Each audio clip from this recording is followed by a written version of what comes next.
Hemos estado en el tercer punto, 3 ejemplos de falsos maestros, y hoy estamos en el cuarto. Estuvimos hablando en domingos pasados, particularmente hace 15 días, sobre Judas 1:5, la frase, quiero recordaros. La otra frase dice, una vez lo habéis sabido. Es algo que ya sabían. Dijimos que el conocimiento a veces se convierte en un estorbo para muchos, para conocer la salvación.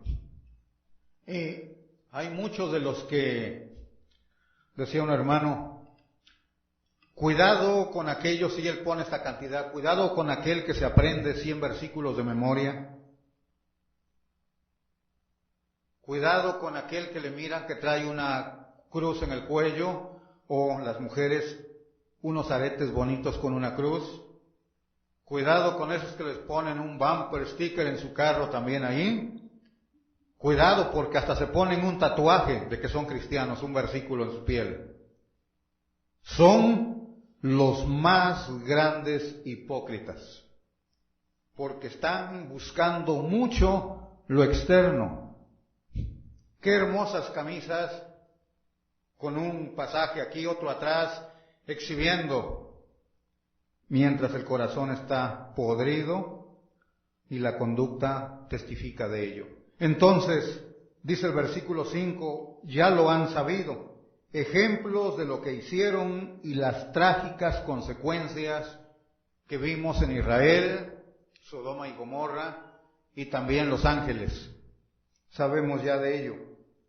El 8, hablábamos también el último domingo sobre la frase, no obstante, o sea, a pesar de que ya lo saben, lo que le pasó a Israel, Sodoma y Gomorra, Los Ángeles, no obstante, dice, estos que lo sabían o lo saben, a pesar de que lo saben, su conducta es idéntica o aún peor.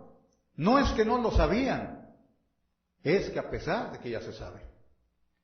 Bueno, entonces, ¿cuál es la diferencia entre el cristiano o el que no lo es? Bueno, aparte de la vergüenza que traen para el nombre de Dios y su causa, su iglesia, el testimonio mismo. Entonces dice, porque aún sabiendo, continúan haciendo lo mismo. Y el versículo 8 dice, los llama a estos soñadores, dice que mancillan la carne. Y es interesante la palabra mancillar, habla de una mancha, un paño o una herida que mueve a compasión. Este tipo de gente, ¿cómo compadecen a su carne? Complaciéndola y proveyéndole para sus pasiones y sus bajos deseos. No solamente para él, sino también hacen el favor a otros. Pobrecitos como sufren, y los arrastran también en el pecado. Mancillan la carne. Dice que también resisten, o sea, rechazan la autoridad. Habla de resistir, forzando a retroceder o ceder. Están resistiendo. Contradicen lo expuesto por otro. No admiten la propuesta contraria. Dios dice una cosa, pero dice, yo tengo mis propias ideas. Blasfeman de los dignatarios, dice. Y eso habla de maldecir, de injuriar, de vituperar. Por eso dice la Escritura, ¡ay de ellos! Es el tema que vamos a hablar hoy. Ejemplos del juicio de Dios. Vamos a hablar hoy de eso. 3 ejemplos del juicio de Dios. No estamos hablando de historietas. Vamos a hablar sobre el camino de Caín, el error de Balaam y la contradicción de Coré. Ahora, a veces cuando leemos el Antiguo Testamento, desgraciadamente muchos que predican lo agarran solamente como historias para narrarlas y contarles, como los niños. Las maestras les cuentan de Noé, de Daniel en el hoyo con los leones, y los niños quedan interesados porque son historietas, así lo toman. Pero deberíamos de ser mucho más cuidadosos nosotros cuando abrimos el Antiguo Testamento, porque no son historias únicamente, tienen un propósito bien definido. Y antes de entrar en Judas, les invito a que busquen 1 Corintios 10, 1 Corintios capítulo 10, es la forma de introducirnos en esta mañana, en este mensaje. 1 Corintios 10, versículo 1 en adelante dice: porque no quiero, hermanos, que ignoréis, o sea, hermanos, no quiero que sean ignorantes, no quiero que ignoren que nuestros padres, y note esta frase, todos estuvieron bajo la nube, y todos pasaron el mar, todos en Moisés fueron bautizados, 3, todos comieron el alimento espiritual, 4, y todos bebieron la misma bebida espiritual. Todos, 5. Pero de los demás de ellos, de la mayoría, no se agradó Dios, por lo cual quedaron postrados en el desierto. Y está hablando de Cristo, dice el versículo 4. El versículo 6 en adelante menciona 5 pecados bien específicos. Dice: mas estas cosas sucedieron, dice, como ejemplo para nosotros. No son historias únicamente, tienen un mensaje que comunicar.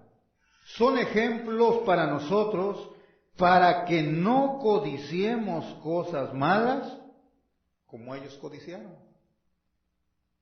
Para que usted no codicie como ellos, dice.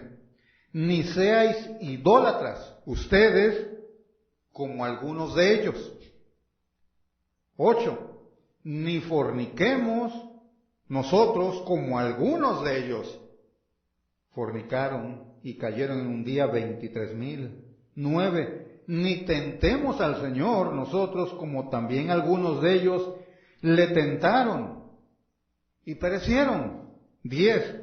Ni murmuréis como algunos de ellos murmuraron y perecieron por el destructor. 11. Y estas cosas les acontecieron, dice, otra vez, como ejemplo, y están escritas, dice, con un propósito, para amonestarnos a nosotros, a quienes han alcanzado los fines de los siglos. Así que el que piensa estar firme, mire que no cae.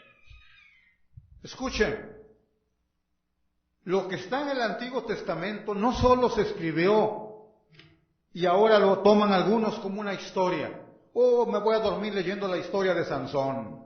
Qué bonito. No, dice la Biblia, tienen un propósito bien específico por lo cual están registrados en la Escritura. Ahora, déjeme mencionar esto con mucho cuidado. Vamos a hablar de 3 ejemplos del juicio de Dios. Nosotros, mis hermanos, creemos y lo enseñamos, lo proclamamos, que Dios es bueno, que Dios es misericordioso, que Dios es lento para la ira. Y a veces, déjeme decirle con mucho cuidado, muchos nos tratamos de escudar o de proteger bajo este tipo de terminologías del carácter de nuestro Dios. Como que pensamos que somos los hijos mimados y los intocables y que Dios no va a hacer nada con nosotros. Así vivamos como vivamos. Dios es grande en misericordia. Pero, por ejemplo, Nahum, uno de los pasajes que a mí, ustedes saben, me gusta mucho, Nahum 1:7, dice que Jehová es bueno, fortaleza en el día de la angustia, y Él conoce a los que en Él confían.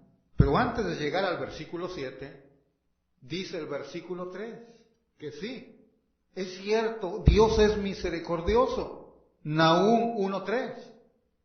Pero hay una frase que a veces la omitimos. Dice, Dios es bueno, Dios es misericordioso, ¿me perdona? No. Sí nos perdona, pero Dios interviene en nuestra vida. Hablamos en días pasados sobre la disciplina. Dice el versículo 3, Nahum 1:3. No dará por inocente al culpable. No trate de justificarse, ni protegerse, ni escudarse bajo ese atributo de Dios. Sí, es lento para la ira. Ya nos hubiera acabado desde cuándo. Pero eso no quita, dentro de ese margen de gracia y misericordia que tiene nuestro Dios, que no cumpla lo que Él va a hacer con nosotros cuando estamos jugando con las cosas sagradas. No va a dar por inocente al culpable. O como San Pablo lo dijo en el Nuevo Testamento, todo lo que el hombre sembrare, eso también segará.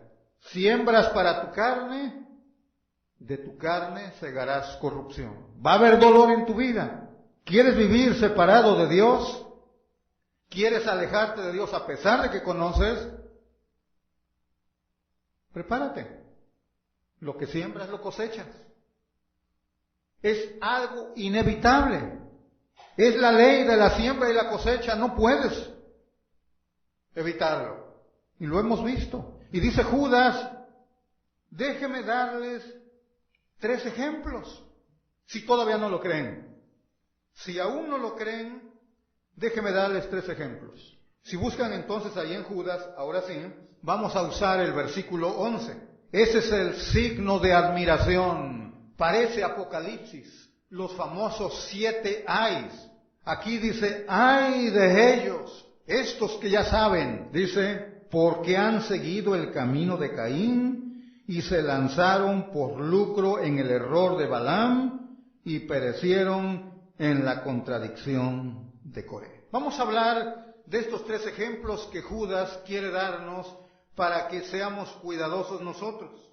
Y el primero es el camino de Caín. ¿Cuál es el camino de Caín? Dice, han seguido el camino de Caín. Se recuerda que Abel y Caín nacieron detrás de la puerta del Edén. Porque Dios había puesto un ángel, cerró la puerta del jardín, ahí del Edén, y no los dejó. Por lo tanto, Abel y Caín nacieron detrás de la puerta. Dios los echó fuera y puso querubines con sus espadas para que no regresaran. O sea, porque ya nacieron en pecado. El problema está cómo regresar otra vez al Edén. ¿Cuál es el camino para retroceder, volver al lugar de comunión con Dios? ¿Cómo? Si están fuera del Edén, han pecado, viven en pecado, ¿cómo regresar nuevamente a la comunión con Dios? Bueno, ahí está el camino de Caín. El problema es que el camino de Caín no lo llevó a la restauración en la comunión con Dios. Dios puso su propio camino. Juan 14:6, Cristo dice, yo soy el camino. No el camino de Caín, sino el camino que Dios había establecido. Pero Caín dice, ¿cómo voy a hacer para regresar a la comunión con Dios? ¿Cómo? Dios estableció el cómo y el medio. Pero a Caín no le interesaba eso. Caín estableció su propio camino. Mire Génesis 4, ahí vamos a encontrar la historia. Otra vez, tenga en mente lo que dijimos al principio. No es una historia, tiene lecciones que usted y yo debemos de aprender. Génesis capítulo 4, versículo 3. ¿Amén? ¿Lo tienen? Dice el 3. Y aconteció andando el tiempo que Caín trajo del fruto de la tierra, note la frase, del fruto de la tierra, una ofrenda a Jehová. Y Abel trajo también de los primogénitos de sus ovejas, de lo más gordo de ellas. Y miró Jehová con agrado a Abel y a su ofrenda. 5. Pero, ¿cómo cambia todo? Pero no miró con agrado a Caín y a la ofrenda suya. Y se ensañó Caín en gran manera y decayó su semblante. Entonces Jehová dijo a Caín: ¿por qué te has ensañado y por qué ha decaído tu semblante? Si bien hicieres, no serás enaltecido. Y si no hicieres bien, el pecado está a la puerta. Con todo esto a ti será su deseo y tú te enseñorearás de él. Y dijo Caín a su hermano Abel: salgamos al campo.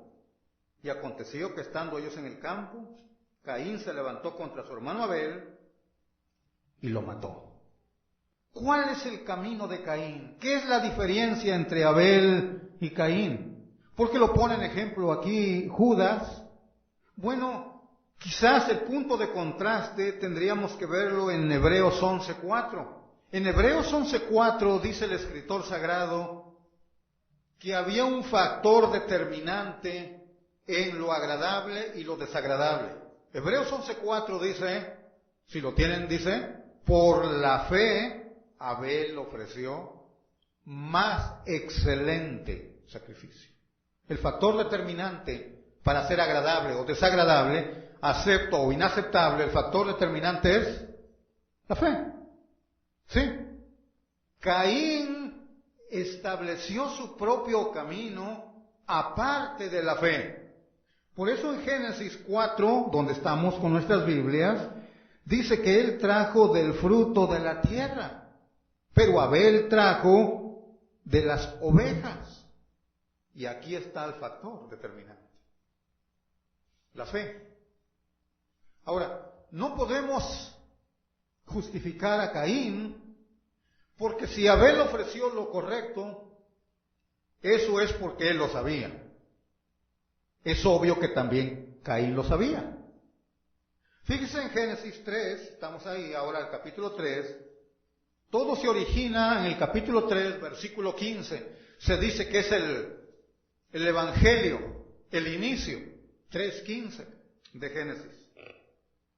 Dice Dios: y pondré enemistad entre ti y la mujer, y entre tu simiente y la simiente suya. Esta te herirá en la cabeza, y tú le herirás en el calcañar. Aquí es donde se origina el Evangelio. La simiente de la mujer. Por supuesto está hablando del Mesías. Entonces, pero Caín, su ofrenda fue inaceptable ante los ojos de Dios. No miró con agrado a Caín y a su ofrenda. ¿Por qué? Porque faltaba eso. Estamos hablando del factor fe. Abel estaba confiando en la promesa que Dios había hecho a su padre Adán, y por supuesto Abel y Caín sabían también, pero Caín no quiso seguir el camino correcto y quiso establecer el suyo propio. Por lo tanto, fue desagradable. Aquí mismo en Génesis 3, usted lo mira, 3:21, y Jehová hizo al hombre y a su mujer túnicas de pieles y los vistió. Todo esto nos indica que ya hubo el primer sacrificio. Este es el camino de fe que dice Hebreos 11:4. Por eso dice Hebreos 11:6 que el que se acerca a Dios debe creer que ahí está nuestro Dios y que Él es, dice, galardonador de los que lo buscan. Abel no siguió ese camino de fe, estableció el suyo propio, y debido a ello fue inaceptable la forma de cómo quería restaurar la comunión con Dios. Y cuando no fue aceptable, dice aquí en la Escritura, el versículo 5, y se ensañó Caín, y vaya que lo hizo, dice, en gran manera.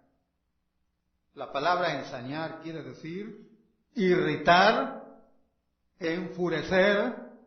O sea que Caín se irritó en gran manera, se enfureció en gran manera, y vemos la magnitud de su irritación que lo llevó a matar a su propio hermano. Por eso cuando usted mira la primera carta de Juan, en el Nuevo Testamento, hablando del amor entre hermanos, dice, y pone a Caín como ejemplo, dice, no como Caín que se levantó y mató a su hermano. O sea, fue grande el ensañamiento de Caín que acabó con la vida de su hermano. Ahora, esta fue su reacción de Caín. Y la palabra ensañar quiere decir eso, deleitarse en causar el mayor daño al causante de la irritación. Pero me pregunto en esta mañana, ¿quién fue el causante de la irritación? ¿Fue Abel o fue Dios? ¿Quién fue el que creó toda esta irritación en la vida de Caín? No fue Abel, fue Dios, porque fue quien reprobó lo que estaba ofreciendo. Pero como no podía ensañarse contra Dios, fue con su hermano. Por eso otra vez, Primera de Juan dice, ¿cómo tú dices que amas a Dios, a quien no miras? Y a tu hermano que lo ves, no puedes amarlo. Está en el contexto de Caín, que está poniéndolo como ejemplo allí, en Primera de Juan. Entonces, el camino de Caín es un sacrificio equivocado, no el apropiado. Ofrenda viene de ahí, de la palabra, la etimología de la palabra ofrendar quiere decir ofrecer. Y Caín está ofreciendo algo que Dios no estableció, no pidió. Por lo tanto, fue inaceptable. Mis hermanos, el camino a Dios, el camino del hombre para regresar a Dios es un camino de muerte y sangre. Lo horrendo del pecado nuestro exige la misma clase de sacrificio. Sin derramamiento de sangre no hay remisión de pecados. Dios no lo va a perdonar el pecado de una manera arbitraria. Si el hombre ha pecado, no de una manera arbitraria va a venir y soy Dios y ya, quité el pecado. Porque no iría de acuerdo con su carácter. Dios es justo. Debido a ello tiene que condenar el pecado. Por eso dice la Escritura que la paga del pecado es, alguien tiene que pagar por ese pecado. Alguien tiene que morir, alguien tiene que derramar sangre, alguien. Y es el sacrificio perfecto de Dios. Por eso Cristo en el Nuevo Testamento, Él dice, yo soy el camino de regreso al Padre. Si tú quieres volver otra vez al Padre, no sigas el camino de Caín, religión de hombres, mandamientos de hombres, salvación por obras, méritos propios. Es inaceptable. El único camino para volver al Padre es el camino de sangre, camino de muerte. Pero gracias a Dios que ya alguien murió para cubrir nuestra iniquidad. Así como Abel fue cubierto, o Adán, y más bien Adán y la mujer fueron cubiertos por las pieles, dice Dios, ahí los vistió, también nosotros que hemos puesto nuestra fe en el Cristo que murió en la cruz, ya hemos sido vestidos con la justicia de Dios. Ahora tenemos la justicia de Dios. Entonces, el camino de Caín es un fracaso. Si quieres regresar a Dios, usted que está en esta mañana y todavía no es cristiano, ha escuchado ya muchas veces, y tal vez está buscando, haciendo cosas, y piensa que está por el camino correcto, déjeme decirle, usted está siguiendo el camino de Caín, igual. Y está tratando de regresar al Padre, regresar a Dios a través de sus obras, porque se porta bien. No, eso es inaceptable, es desagradable. Dios lo mira a usted y dice, no me agrada la forma como quieres volver a mí. Si quieres en verdad tener comunión conmigo, es por medio de la muerte. Tiene que haber muerte. No puedes ofrecer como Caín tus propias obras, tus propios esfuerzos. tiene que ser por el camino establecido por Dios. Por eso Cristo tuvo que morir. Si hubiera habido otra manera de restaurar la comunión del hombre con Dios, no hubiera sido indispensable la muerte de Cristo. Por lo tanto, Caín, Dios lo mira como algo desagradable porque Dios lo ha dicho. Cristo es lo único aceptable delante del Padre. Una vez Dios desde el cielo habló.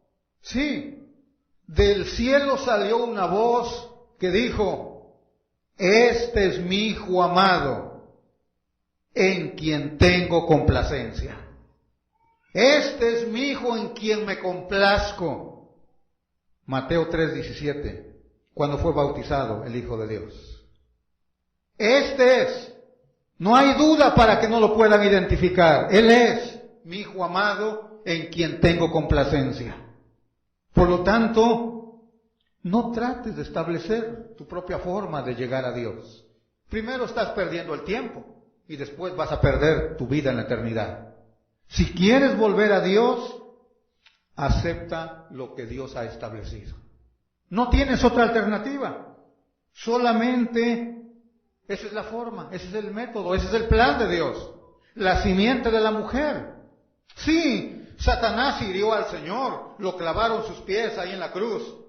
Fue herido el Señor, pero Satanás le aplastaron su cabeza.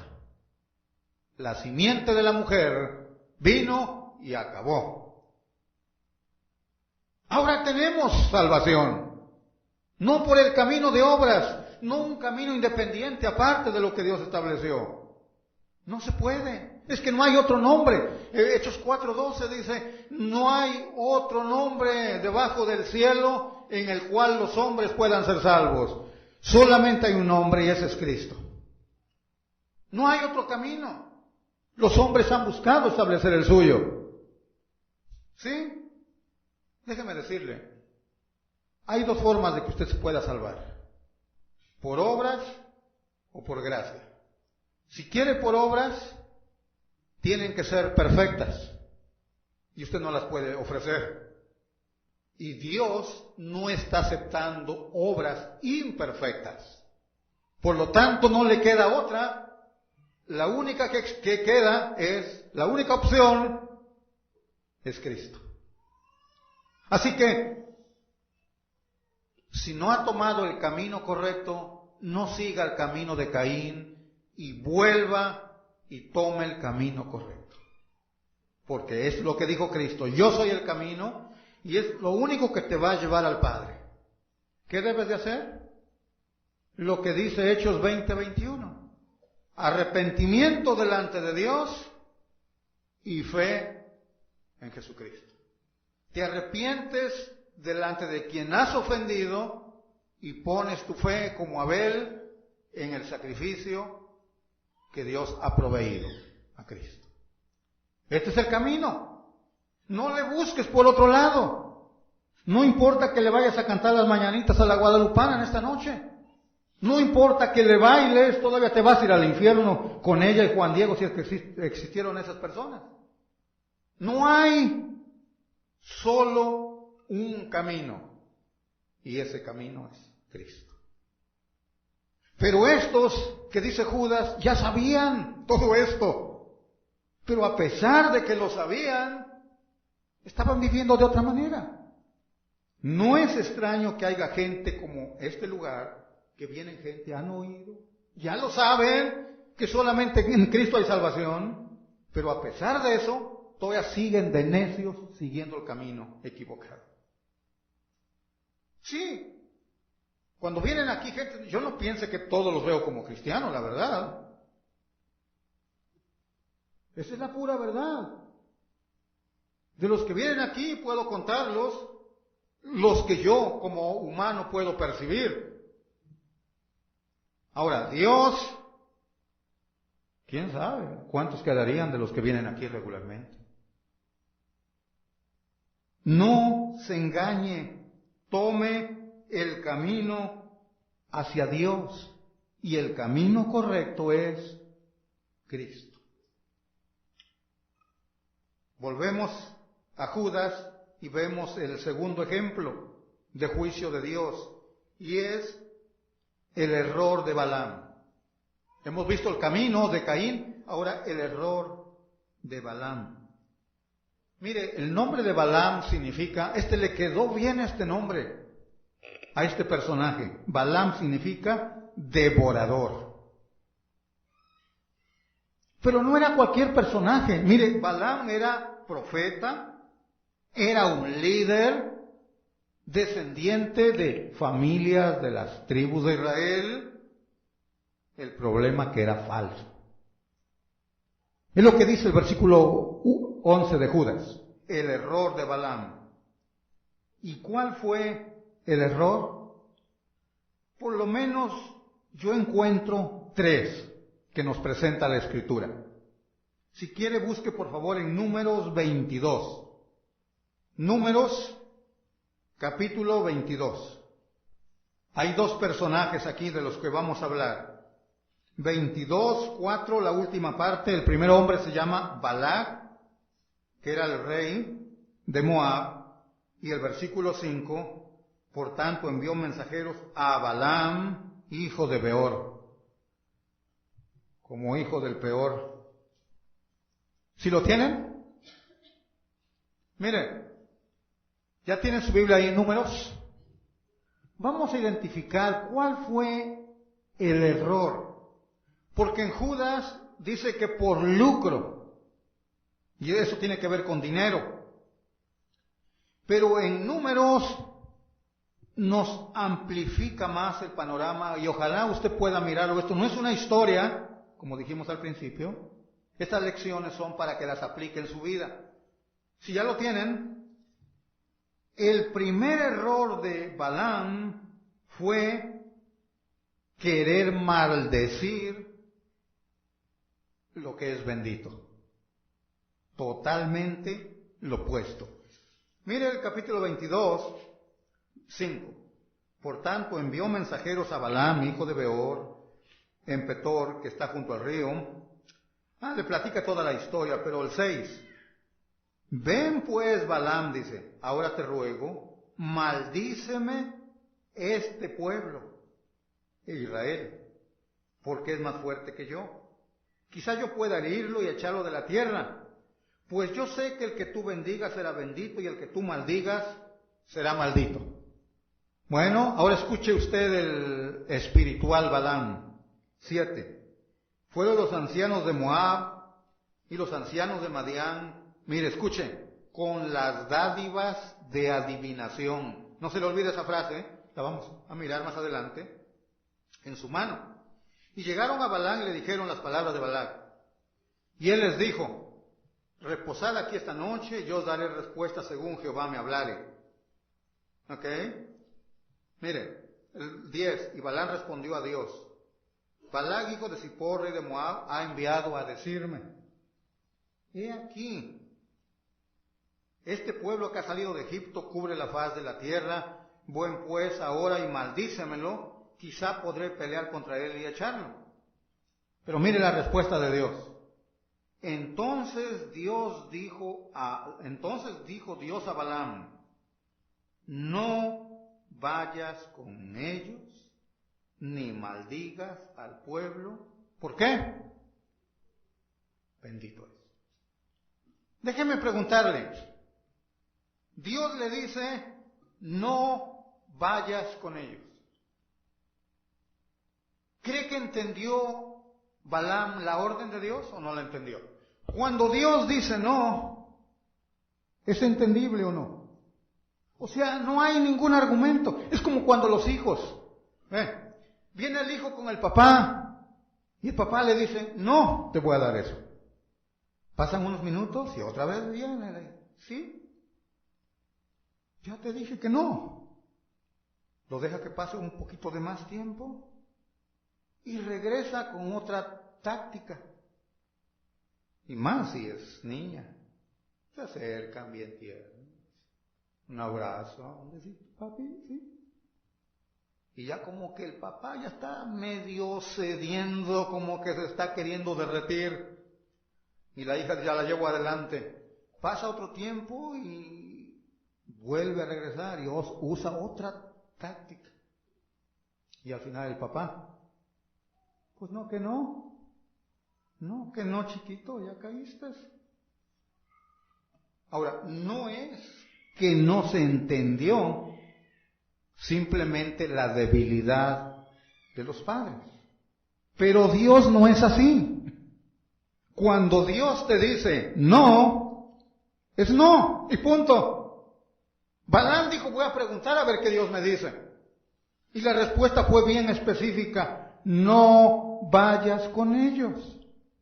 Porque no puedes maldecir a un pueblo que es bendito. ¿Se recuerdan Génesis 12? Cuando Dios llama a Abraham, le dice, el que te bendijere, yo lo bendeciré, más el que te maldiga, yo lo maldeciré también.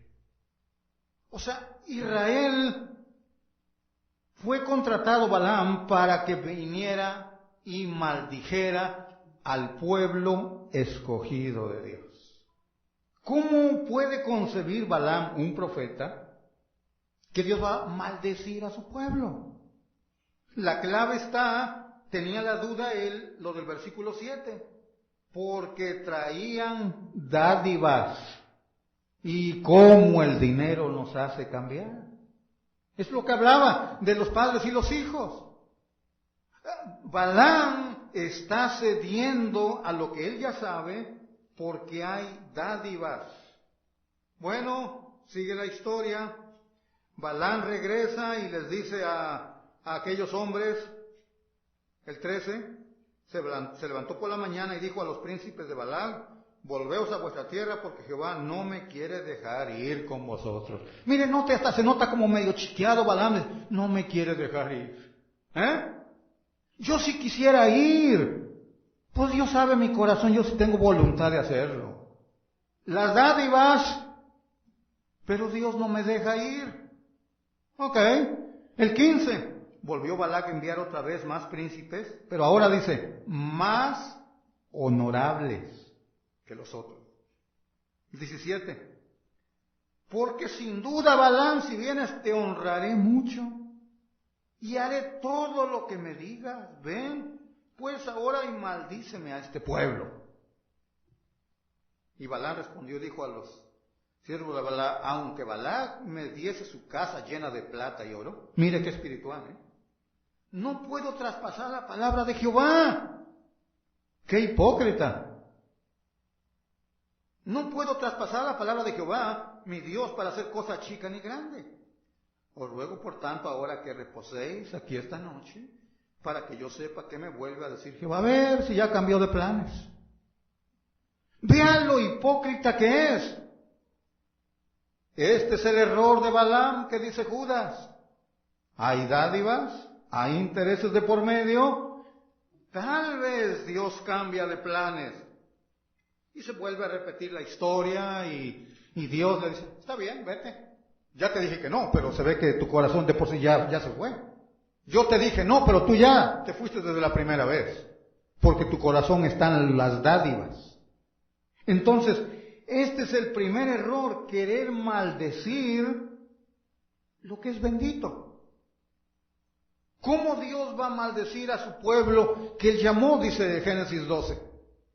Mire, por eso en los últimos años surgieron algunas denominaciones que les llaman, es lo que se conoce el sionismo y los que están en contra del sionismo. Y los que no saben, sionismo proviene precisamente de uno de los hijos de Noé, ¿verdad? De Sem, de la descendencia el pueblo judío. Y han encontrado problemas, leen la Biblia y tratan hay organizaciones pseudo cristianas, o dicen que son aquí en Estados Unidos y en Europa, que han firmado acuerdos para atacar a Israel económicamente, han dado a los enemigos, han hecho publicidad negativa para atacar a Israel y pura cosa negativa. Pero no pueden pasar por alto lo que dice Génesis 12, el que te maldiga será maldito y el que te bendiga será bendito. O aquí lo que quería hacer Balaam, maldecir a cambio de intereses. Cuando vamos al Nuevo Testamento, esos capítulos de Romanos 9, 10 y 11, dice por ejemplo el 9 de Romanos: verdad digo en Cristo y no miento, y mi conciencia me da testimonio en el Espíritu Santo, que tengo gran tristeza y continuo dolor en mi corazón, porque deseara yo mismo ser anatema, separado de Cristo, por amor a mis hermanos, los que son mis parientes, según la carne, que son israelitas, de los cuales son la adopción, la gloria, el pacto, la promulgación de la ley, el culto y las promesas, de quienes son los patriarcas y de los cuales, según la carne, vino Cristo, el cual es Dios sobre todas las cosas, bendito por los siglos. Amén. No podemos desligar nuestro Mesías, nuestro Salvador, viene de allí, del pueblo bendito que eligió Jehová, nuestro Dios.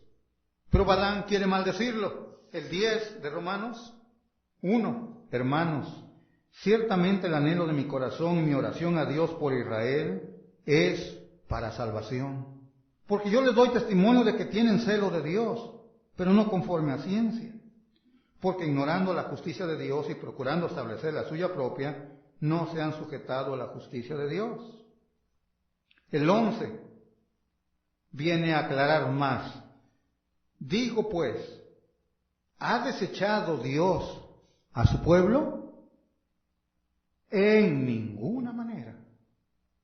¿Se recuerda lo que hablábamos la vez pasada? Es la misma palabra. Perseveraremos en el pecado para que la gracia abunde. Perezca tal pensamiento. Ni se te ocurra pensar tal cosa. Es lo mismo que está diciendo Pablo referente a Israel. ¿Ha desechado Dios a su pueblo? Perezca tal pensamiento. En ninguna manera. Yo también soy israelita de la descendencia de Abraham. Sí. Entonces, dice el 11, digo pues, ¿han tropezado los de Israel para que cayesen? En ninguna manera, otra vez, perezca tal pensamiento. Pero por su transgresión vino la salvación a los gentiles para provocarlos a celos. Dice el 28, 11-28. Así que en cuanto al Evangelio, los judíos son enemigos por causa de vosotros.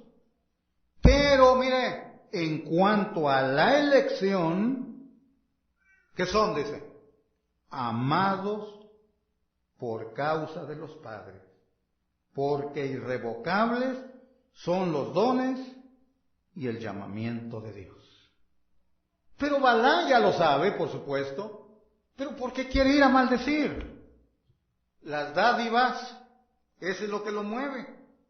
Pero no solamente esto, sino que Balaam también se alquiló, se rentó. Ya me imagino Balaam con un anuncio: estoy de renta, ¿quién quiere mis servicios? Mire, es interesante este pasaje, Deuteronomio 23. Deuteronomio 23. ¿Cómo Dios me bendijo aprendiendo algunas cosas de este personaje? 23, este instrumento de Satanás. ¿Sí? Deuteronomio 23, versículo 4 en adelante. Dice, por cuanto no salieron a recibir con pan y agua al camino, cuando saliste de Egipto, y porque alquilaron, ahí está la palabra, alquilaron contra ti a Balaam, hijo de Beor, de Petor en Mesopotamia, para maldecirte. Lo alquilaron a Balaam, mas no quiso Jehová tu Dios oír a Balaam, y Jehová tu Dios te convirtió la maldición en bendición, porque Jehová tu Dios te amaba. Aunque lo alquilaron a Balaam, no logró nada. Fíjese, el error de Balaam, querer maldecir lo que es bendito. Luego se alquiló como un instrumento diabólico. Pero no solamente eso, tanto fue su doctrina, su enseñanza, que se convirtió en una influencia hasta en la época de la iglesia. Cuando fue escrito el libro de Apocalipsis, todavía reinaba la influencia de la vida de Balaam. Mire lo que dice Apocalipsis, capítulo 2, versículo 14. Es la iglesia de Pérgamo. ¿Tienen el 14?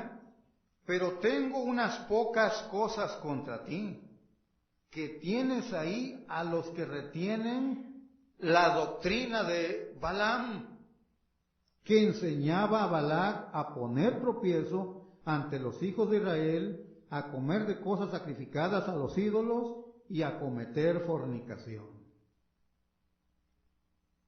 No hay mucho tiempo para mirar varios pasajes, pero mucho de la fornicación que se cometía fue parte de la doctrina de este señor, Balaam. Números 25, lo pueden leer en su casa todo, ahorita no tenemos tiempo para usar todo. Pero, ¿cuánto de su influencia de este hombre, cuánto daño hizo? Por eso estamos hablando del error de Balaam, maldecir lo que es bendito, alquilarse por dinero y luego su influencia doctrinal. Es lo mismo que los personajes de Judas.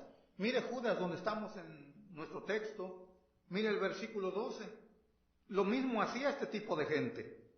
Estos son manchas en vuestros ágapes, que comiendo impúdicamente con vosotros, dice, se apacientan a sí mismos. O sea, se alimentan ellos mismos. El 16, vean el 16. Estos son murmuradores querellosos, que andan según sus propios deseos, cuya boca habla cosas infladas, adulando a las personas para sacar provecho.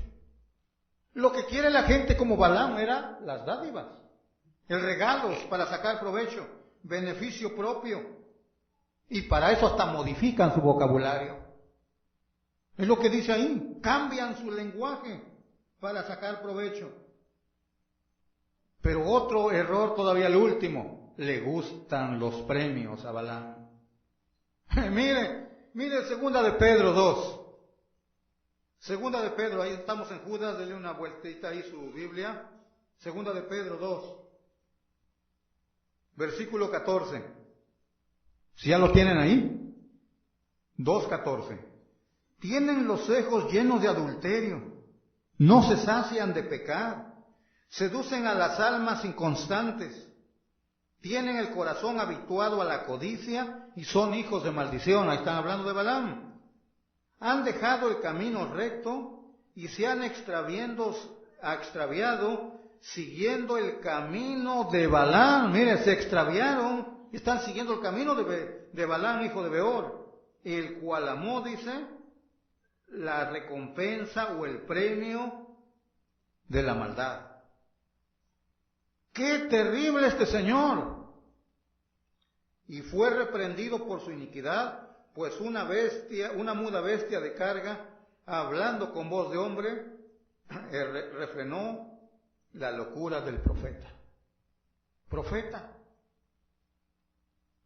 Le gustan las recompensas, por eso habla del lucro, usurero, una ganancia, provecho, quiere sacar de la gente. Mis hermanos, ¿cómo terminan estos? Lo que dijimos. El Señor es lento para la ira, pero lo que siembra cosecha. Miren, Números 31. ¿Cómo terminó la vida Balaam? Y si entiende usted el ejemplo, no siga ese camino o ese error, porque puede pasarle lo mismo o terminar igual. 31, si lo tiene, versículo 8. Mataron también entre los muertos de ellos a los reyes de Madián, Evi, Requén, Sur, Ur y Reba, 5 reyes de Madián. También a Balaam, hijo de Beor, mataron a espada. Lo atravesaron. Así terminó su vida, Balaam. Mire, cuando usted mira en verdad la historia en Números, como dijo un hermano, en esa época fue un milagro que una asna hablara. En estos días es un milagro que no hablan mejor ellas, en vez de los hombres. Porque muchos dicen cosas que no deberían de decir. Mejor que predicaran los burros.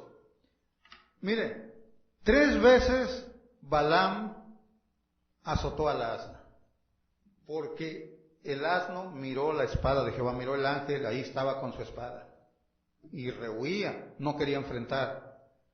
Después lo llevó en un camino muy estrecho donde su pie de Balaam lo estaba apretando y se enojó y lo volvió a golpear. Al final lo llevó donde ya el asno ya no podía pasar. ¿Qué hizo? Se echó. Imagínese un momento.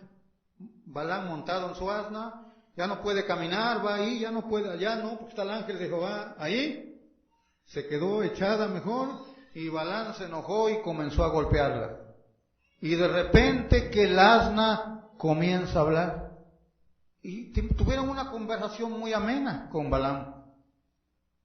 Hablando el asna con Balaam. O sea, él no podía percibir cómo un animal, una bestia de carga está hablando conmigo. Estaba tan ciego que no pasó nada. Gracias a Dios por los burros. Han servido para algo en la historia. El camino de Caín, el error de Balaam. Por último, la contradicción de Coré. Números 16. Números 16. Si lo tienen en su Biblia, Números 16. Dice la contradicción. Mire, la palabra contradicción son dos, es una composición de 2 palabras. Es la palabra, la segunda parte es dicción, que viene, sabemos nosotros, dicción es decir. La otra es contra. O sea, es decir contra. O sea que Coré le gustaba decir lo contrario de lo que otro afirmaba. Eso es contradecir. Coré contra lo que Dios decía. Dios decía una cosa y Coré decía lo opuesto.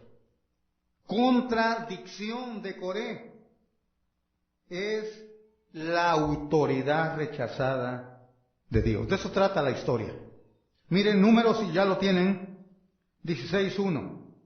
Aquí hay 4 personajes. Coré, hijo de Izar, hijo de Coat, hijo de Leví. Luego está Datán y Abiram, 2 hermanos, hijos de Eliab. Y el cuarto, On. Ahora, estos tomaron gente, o sea, incitaron. Son 4 contenciosos. Tomaron a 250, dice el 2, y se levantaron contra Moisés con 250 varones de los hijos de Israel, príncipes, no cualquiera, era de los líderes, príncipes de la congregación, los del consejo, varones de renombre. Y se juntaron, dice, contra, otra vez la palabra. El 2 dice se levantaron contra Moisés. El 3, se juntaron contra Moisés y Aarón y les dijeron, basta ya de vosotros. Porque toda la congregación, todos ellos son santos. Lo que están hablando estos hombres. Casi 1,000,000 de gente, todos son santos. Y en medio de ellos está Jehová. ¿Por qué pues os levantáis vosotros sobre la congregación de Jehová? Cuando oyó esto, Moisés se postró sobre su rostro. Es una oposición terrible al liderazgo de Moisés. ¿Se recuerdan lo que mirábamos en Judas? Rechazan la autoridad. Y es lo que está haciendo Coré aquí, con estos 250. Rechazan la autoridad de Moisés. Y la reacción de Moisés, se postró como manso que era, dice la Biblia. El 5, y habló a Coré y a todos sus séquito diciendo, mañana mostrará Jehová quién es suyo y quién es santo, y hará que se acerque a él al que él escogiere, él lo acercará así. Sigue la historia, el 16, hasta el 8 dice, dijo más Moisés a Coré, oíd ahora, hijos de Leví. O sea, eran la tribu de Leví, tenían un ministerio, dice el 9, fueron apartados para ministrar, dice el 9, la última parte. Eran líderes que servían. dentro del pueblo. Pero lo que estaban buscando es que querían un puesto más grande, dice el 10, la última parte. ¿Procuráis también el sacerdocio? Querían quitar el puesto a Aarón. Seguimos leyendo. Entonces Moisés les dice el 12, y envió Moisés a llamar a Datán y a Abirán, hijos de Eliab, mas ellos respondieron, no iremos allá. O sea, es una oposición abierta a la autoridad de Moisés. Es poco que nos hayas hecho venir de una tierra que destila leche y miel para hacernos morir en el desierto, sino que también te enseñorees de nosotros imperiosamente. Mire, menospreciaban, rechazaban la autoridad que Dios le había dado a Moisés. 14. Ni tampoco nos has metido tú en tierra que fluye leche y miel, ni nos has dado heredades de tierras y viñas. ¿Sacarás los ojos de estos hombres? No subiremos. Vea, es un reproche al liderazgo. No solo hay oposición, sino hay reproches al liderazgo que Dios ha constituido. 15. Entonces Moisés se enojó en gran manera y dijo a Jehová, mire, se enojó. Hacen difícil el trabajo del líder. Pobre Moisés. ¡Qué difícil! No mires a su ofrenda, ni a un asno he tomado de ellos, ni a ninguno de ellos he hecho mal. No he hecho nada contra ellos. El 19. Ya Coré había hecho juntar contra ellos, o sea, contra Moisés y Aarón, toda la congregación a la puerta del tabernáculo. Habían incitado a toda la congregación estos contenciosos. El tabernáculo de reunión, entonces la gloria de Jehová apareció a toda la congregación. Hasta este momento Dios está a silencio, no interviene, está viendo cómo el pueblo se va a manejar con sus líderes que ha establecido, pero ahora Dios tiene que intervenir, ya es mucho.